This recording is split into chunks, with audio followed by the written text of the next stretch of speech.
How are we, guys? And welcome back to the Red Rum Bandits Distilling channel. So I've got some exciting news. All our ingredients are dropped up to make our rum wash. So I've got a few items here. I'll walk you through them, and then we'll get the rum wash on, and we'll go from there. So we need some molasses, which we have in the back here. I've got refinery molasses. That is the main ingredient for making rum. We also have some Lawrence Whole Foods instant dried yeast. This is what was recommended for the recipe, and this is what I'll be using. It is a baker's yeast. Some vitamin complex. One of them needs to be added to the mix. And of all things, some Epsom salts. Now, they're the ingredients that you need. You also do need some water, which I think is self-explanatory. Now, I've got a few things here in the background. Here I've got a fermentation vessel right here. You will need a 30-litre vessel for this recipe. This is brand new, this one. So we'll set her up and we'll get it going. Now, I do have a couple of other things to make this easy. Now, molasses is quite thick, very hard to stir. Now, you need to get it mixed in with the water and all the other ingredients really well. So I do have just a standard drill here, and I have a mixing drill bit. I'm going to mix it up with the drill because I'm lazy. And that's pretty much all you need, guys. So I'll set this vessel up and we'll get the ingredients in. I'll walk you through it and we'll put it away from fermenting. And then on the next video, I'll distill it and we'll test it out. So the first step for us would be putting the molasses in. Now this recipe does call for 8 litres for the wash I'm going to do. So what I've done is I've actually marked 8 litres on the side here because it is, as you can see, you can't really see the markers. So I just think when I tip the molasses in, obviously because it's a dark colour, we'll be able to see where the line is and then we'll know where we're at. Now the other thing I do know is this stuff is very, very thick. So I have read a lot of forums and places say that, to heat it up or sit the tub in a big thing of hot water to loosen up the stuff a bit. The molasses, not the stuff. But we're not going to do that because, well, I don't have anything big enough to sit this 15 litre tub.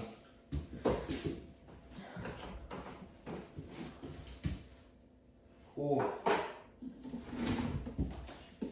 Yeah, that's pungent.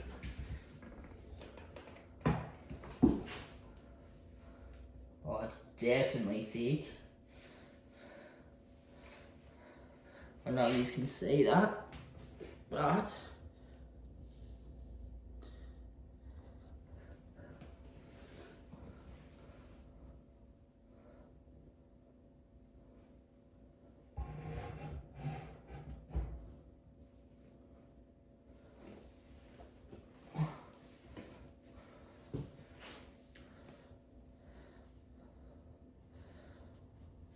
it's going to take a minute, but it's all part of it, I guess.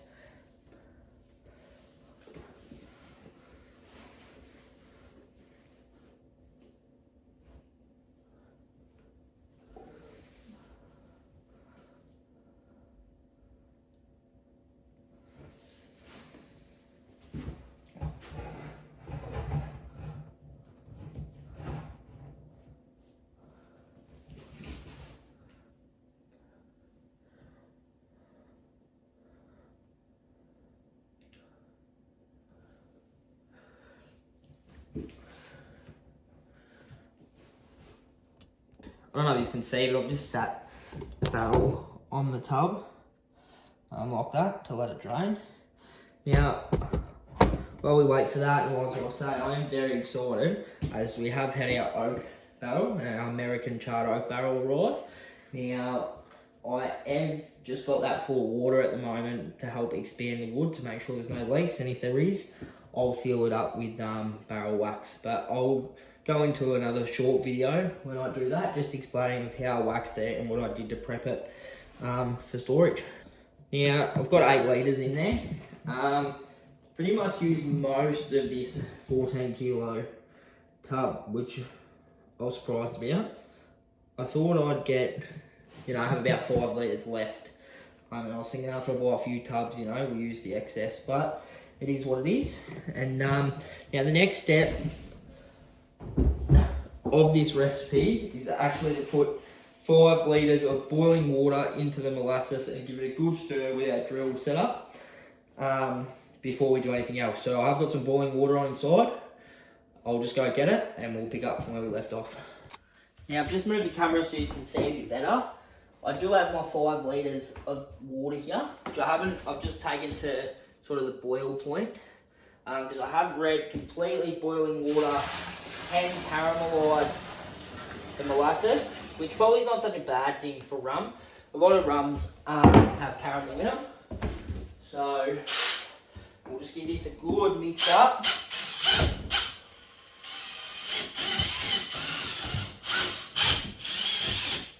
So I can say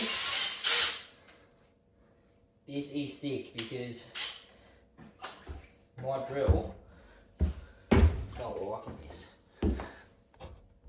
Right, we have sorted this out now.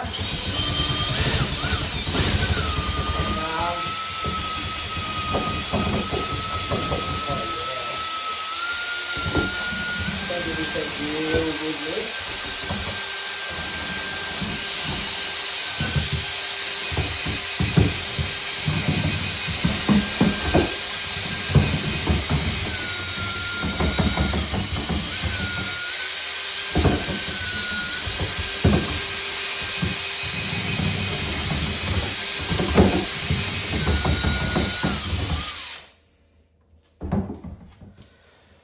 Beautiful. And look, I'll just give you a quick look, sort of what it looks like now. Very foamy, very ugly, really.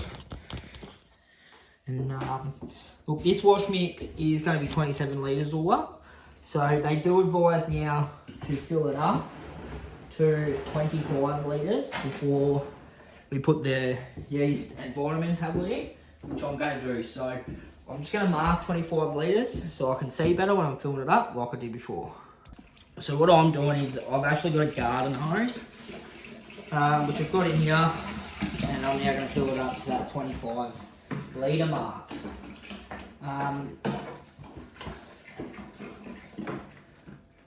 I am new to this, so I'm a bit unorganised, but I'm sure as time goes on we'll get better at this.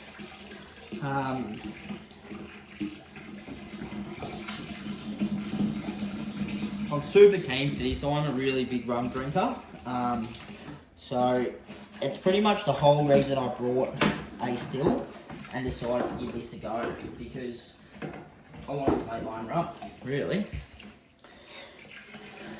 Now, for people that have wanted to start out like me, I've spent a little bit of money so far, but I haven't brought a lot of stuff. I've brought a lot of bottles, demi-johns, the Air Still Pro ingredients, a barrel, some essence. I do have a tomato. I do have a wash on over there as well, as you can see already. That'll be ready to distill this that day. Now this wash in a 30-degree climate should take about 5 days, 5 to 7 days.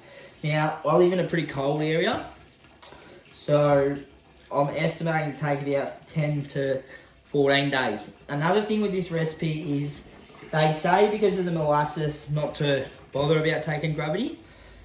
So I'm not going to test for the gravity. They say it fizzles like Coke when it is fermenting, and when the fizzling stops is when it's ready, essentially. So we do have a water airlock for our fermenter, which will fill up with water. So when it stops releasing gas, we pretty much know it's done. Now they do say that this now, when we make it, should taste sour. And when the fermentation is done, it should taste nice and sweet. They do say about a sour smell, which I can understand. I can smell it right now, very strong. And yeah, but I do plan on aging probably mostly what comes out of this wash in that oak barrel. So 5 litres I'll be putting in that oak barrel, and whatever we've got left with after that, we are going to flavour. So that's an American oak barrel. I do have some French oak balls toasted coming, so we're going to put them in some and just by itself. And then we're going to do another one with American oak ball and a French ball and some spices. Now, I am going to try and replicate Kraken rum. I don't know, which is a dark spice rum, which I absolutely love. So that'll be a whole other video on itself, because we're going to have so many different rums out of this same wash, flavoured rums, that I think I'm just going to do an individual video, a quick one, maybe 5 minutes long, a breakdown of how they all turned out, how long I aged them for, and what spices I put in each one. Now, we probably won't keep any silver rum, because I don't drink silver rum, but we will give it a go when it comes out the still, and we'll see how it tastes.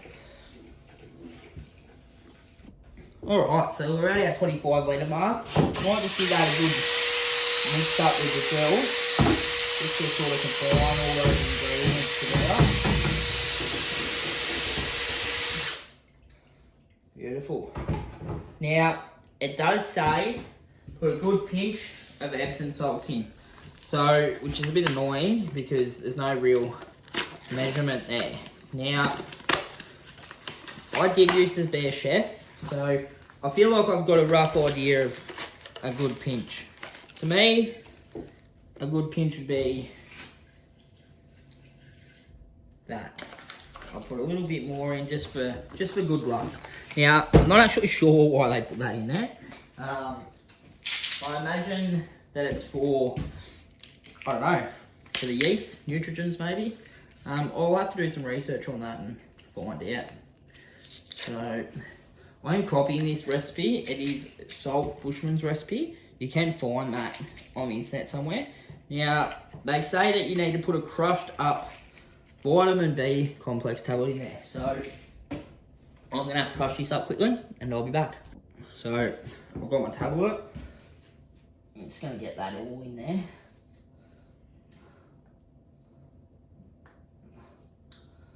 Just sort of crushing it up with my fingers. Oh,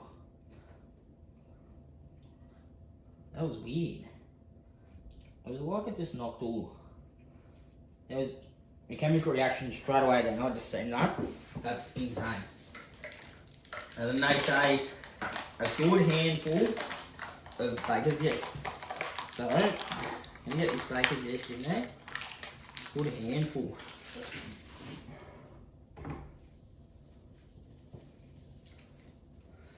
I'm going to say that's a pretty good handful. Now, I've put quite a lot in there, as you can see. Now, I'm going to give this a good mix up. And then the last 2 litres of water in.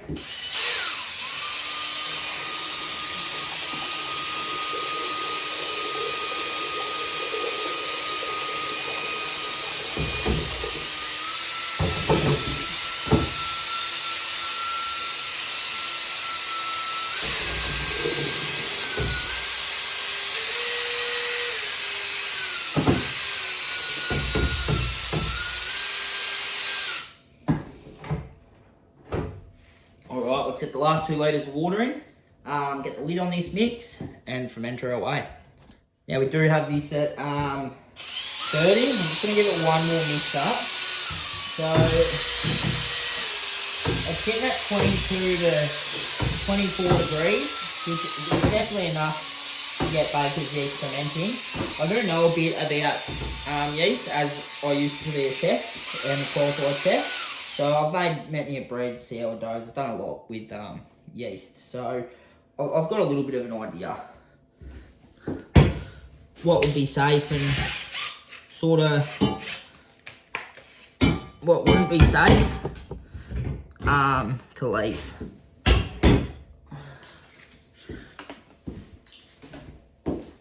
So I'm going to get this capped now. That smells absolutely putrid.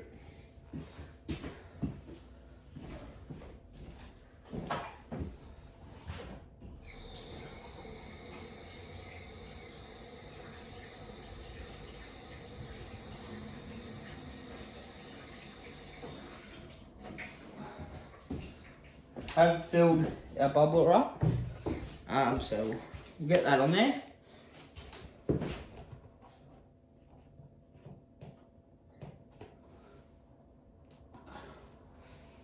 and that's pretty much away. So I'm going to store it around the back here. I do have a heater going, just keeping my other wash in temperature. It is pretty cold around here. It's been dropping to about 2 degrees overnight.